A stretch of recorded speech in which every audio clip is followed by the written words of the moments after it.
My sister uttered these cruel words about our elderly mother. Old people without money are just in the way.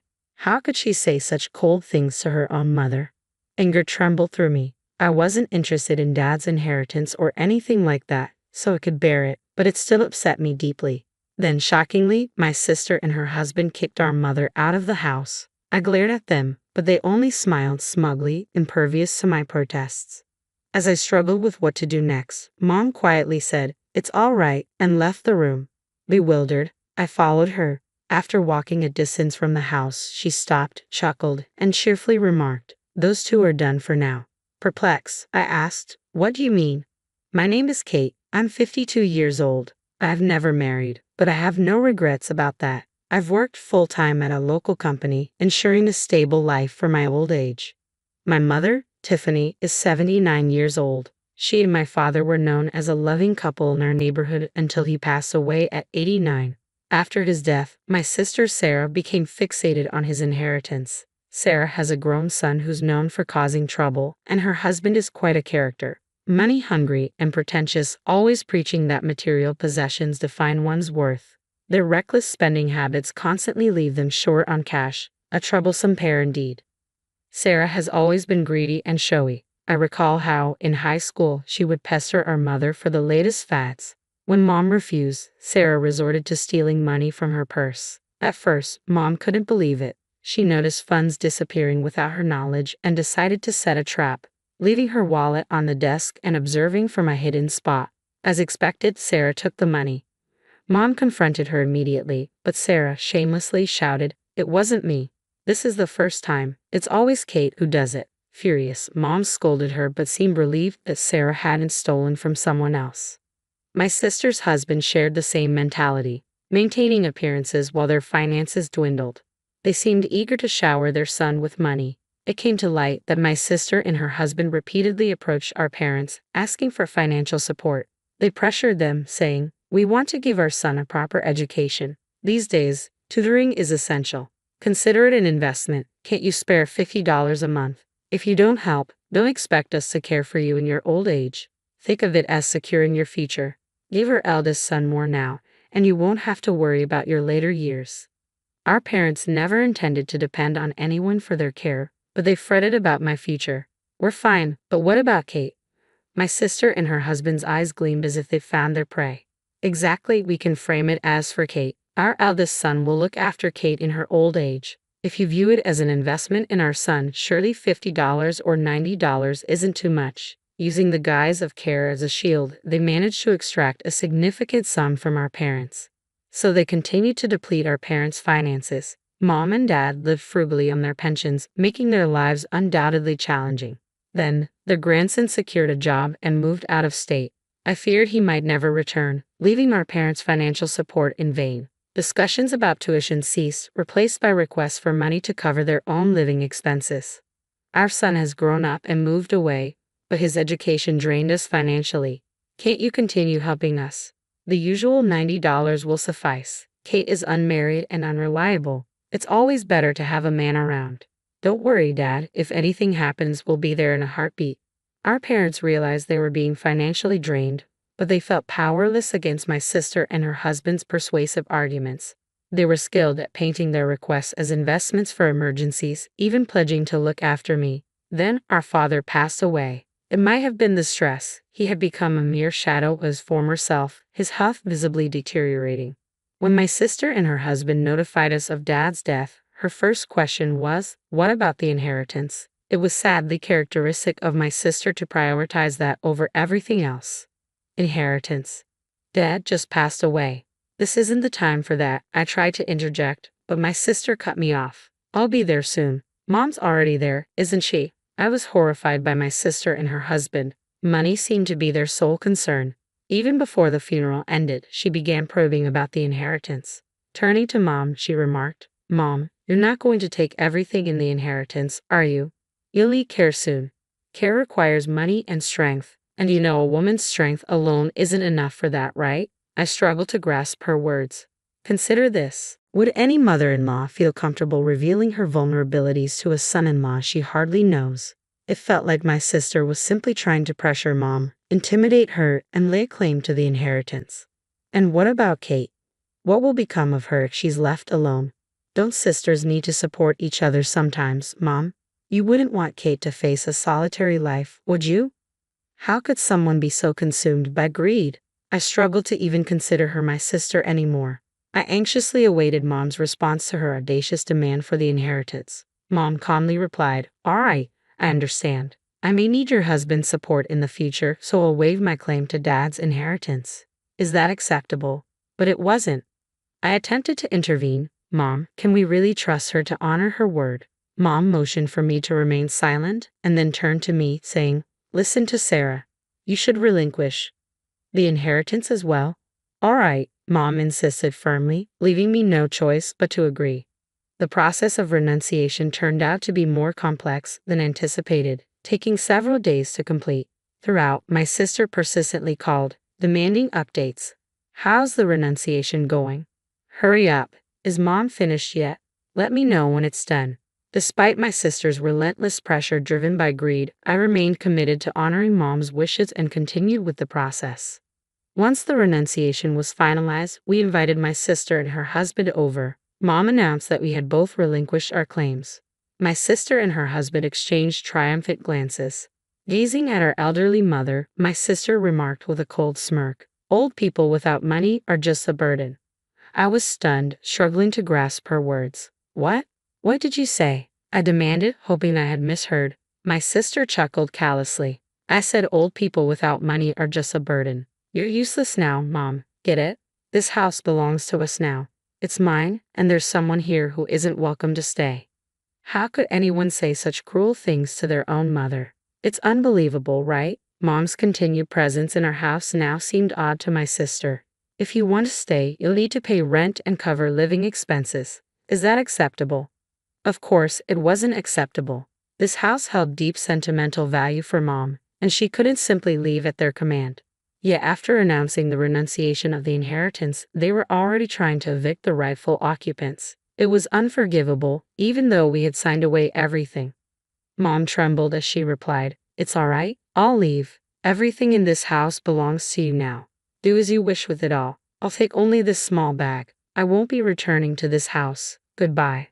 My sister and her husband smirked maliciously. Fuming with anger, I accompanied Mom as she left. I felt somewhat bewildered as we departed. Even as we walked away, my sister and her husband made no attempt to follow. When we had put enough distance between us and the house, Mom suddenly stopped and burst into triumphant laughter. Why was she laughing? Had she lost her mind? It wasn't surprising, considering she had been manipulated by her own daughter and had now lost her home. Then Mom uttered, "Those two are done for now," with an almost cheerful tone. Confused, I could only manage to ask, "What do you mean?" "I moved out when I started working. By the time I turned 35, I had purchased the condominium. I never thought I'd marry. Where else would Mom go? I couldn't leave her alone, so I brought her to live with me." She repeatedly said, "Thank you. I'm sorry," not out of sorrow, but from a sense of guilt towards me. I knew she must have been deeply hurt. I resolved to live happily with her from then on. Once settled in the condo, Mom began to open up. I wonder why sisters can turn out so differently. I always knew she was greedy, but to this extent. How much money will ever satisfy her? I've contributed approximately $110,000 each year for 15 years towards her son's education. That's a total of $1,650,000. We never really expected any care in return. Was it all for my sake? Mom nodded with a hint of guilt. It seemed she had been contemplating my future, worrying that I might end up alone. I'm certain now that my sister and her husband never had any intention of caring for her parents or me.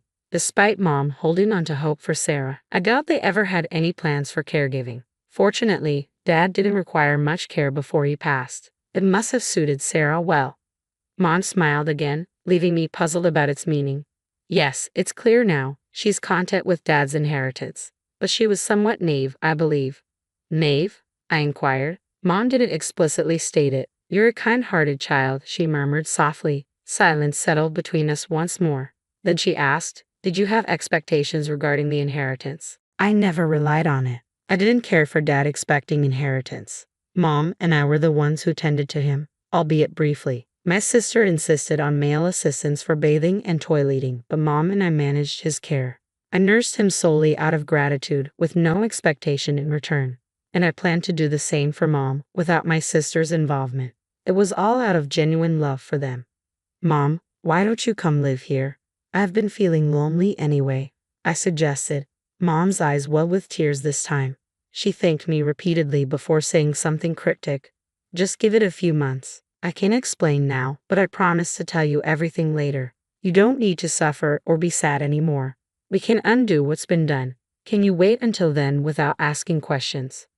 I was puzzled but sensed Mom had something on her mind, perhaps about my sister or the inheritance. For now, I agreed silently. Mom's face lit up with a youthful smile. I wondered about her mention of a few months, but I knew better than to press if she wasn't ready to share. I made a conscious effort to put my sister out of my mind completely. We decided to try a weekday hula dance class. How does this outfit look for Tuesday? Mom asked, a mix of embarrassment and happiness evident in her expression. I wanted Mom to enjoy as many moments of joy as possible while she still could. Gradually, she began to relax more and smile more often. After a few months had passed, I had nearly forgotten about our waiting period. Mom, however, remembered clearly and seemed cheerful that morning. It's been a few months indeed, and they've changed our lives, she remarked. Is that what you meant? Then Mom revealed something startling. After a certain period, you can no longer renounce your inheritance. Renounce the inheritance. What does that mean? I was taken aback. Mom and I had already relinquished our claim to the property. Why would renunciation come up again? We've already renounced our inheritance, haven't we? This isn't about us. It's about Sarah. I was bewildered. Why would Sarah renounce the inheritance? Mom chuckled triumphantly. Because there was no inheritance, only debts. That couple inherited nothing but debt. What a twist of fate. Dad didn't own any property, just liabilities. Mom and I had renounced any claim, so we escaped the debt. Meanwhile, my sister and her husband inherited not property, but debts. I'm sorry. I wanted to tell you more, but I was afraid it would hurt you if you knew the truth. And perhaps you would have told Sarah.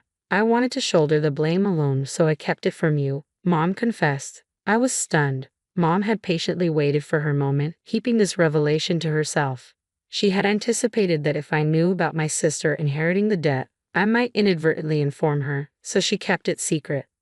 This plan was actually Dad's idea. He gradually transferred his savings into my bank account. He deliberately incurred some debt, but it was strategic, Mom explained. He purchased several plots of land in remote areas, some needing immediate repairs, with the intention for Sarah to inherit it all. Mom revealed they had retained some savings to avoid suspicion from my sister, but ultimately, it resulted in a $200,000 debt. Did you know you can't inherit savings without also inheriting the debt? It's either accept everything or renounce it all. What foolish children, Mom remarked, almost gleeful at Dad's scheme. Witnessing Mom's determination, I understood the depth of her disdain for my sister. Mom, perhaps I would have told Sarah if I had known earlier. But now, considering her predicament, I can't help but feel a twinge of satisfaction. I suppose I felt that anger too, I admitted. My sister and her husband were left with a $200,000 debt. Some properties required immediate repairs, adding to their financial burden. The window for renouncing the inheritance had passed, leaving them no option to opt out now. Blinded by the allure of $100,000, they had ended up with a substantial debt. They might soon sell their rural properties, likely fetching far less than what they paid. Their marriage could even suffer due to the financial strain. Eventually, my sister realized the gravity of the situation and called me in panic. Help me, the debt is overwhelming, she pleaded. It's infuriating. Mom, you knew this, didn't you? You're partly to blame. Pay off my debt now. We're family. Her selfishness left me astounded. Inheriting means taking on the debt too. I didn't know that. I only wanted the property, not the debt. You take it, you can have the debt, she yelled angrily with the phone. Her demands were irrational and selfish. She insisted, you should inherit the debt as a family. Cancel the renunciation. Her words were nonsensical and unreasonable. I'm hanging up now. Maybe you should discuss this with your own family, your husband and son, though I can guess what they'll think of you. I ended the call, feeling a sense of clarity and relief for the first time in a while. I had anticipated my sister and her husband might divorce. Indeed, my sister ended up getting divorced, but it was her husband who initiated it. As I suspected, he was driven by greed and likely saw no benefit in remaining married to someone burdened with debt. However, they couldn't divorce immediately with a sudden $200,000 debt hanging over them. They needed to settle everything before proceeding with the divorce. The house they lived in was sold. My sister and her husband, who always relied on our parents' money, never saved anything. Banking on Dad's inheritance, they probably won't be able to clear the debt. What lies ahead for my sister is the daunting task of working diligently to pay it off. She insists she won't divorce, though it seems less about love for her husband and more about not wanting him to escape the debt and leave her alone. It's exactly the kind of mindset my sister would have. It's almost pitiful. Meanwhile, I continue to reside in the condo with Mom. It turns out Mom had transferred money into her own bank account and isn't facing financial struggles. She gives me around $70 each month for expenses. I've tried to decline it numerous times, but Mom insists, vowing to continue until I accept. Reluctantly, I've started accepting the $70. Despite receiving this money, I'm not spending it recklessly. You never know when Mom or I might need it, so I'm saving diligently. The hula dancing we started as a mother-daughter activity turned out to be surprisingly enjoyable. Most importantly, seeing Mom laugh and relish herself makes me realize that life isn't so bad after all.